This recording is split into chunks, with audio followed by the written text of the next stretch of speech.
Още от ранна детска възраст доктор Здравко Димитров е знаел, че ще стане доктор по животните. Така с постоянство и упоритост през годините превръща хобито си в професия. Днешната дата за него е още по-специална, защото преди 9 години, именно на 14 декември, отваря кабинет за дребни домашни животни във Велико Търново.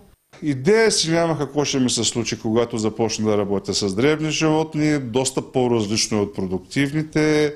50 на 50 е работата с самия пациент и с клиента.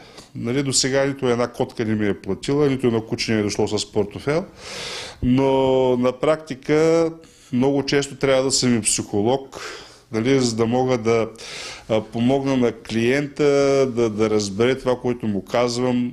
Работата на ветеринар е изключително отговорна и трудна. Доктор Димитров казва, че е задължен да сложи работно време на вратата на кабинета си, но често се налага да откликва на спешни случаи извън работното време.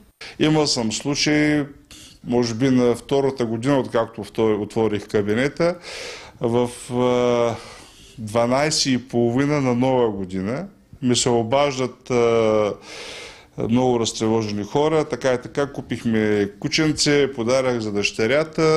Преди 2 дена го взехме, обаче започна да повръща. Бяхме всъщност на около 30 км от Търново, не бяхме и в Търново. Ще те закарам и така стана. Обадих се на хората, викам елати. Дойдохме, взех кучето. Кучето всъщност после 3 дена беше при мен вкъщи. Наистина го спасихме, защото такова малко животно се нуждаеше от постоянни грижи. И те ми станаха клиенти за цял живот. По повод професионалният празник на ветеринарите, докторът пожела здраве и ползотворна работа на своите колеги.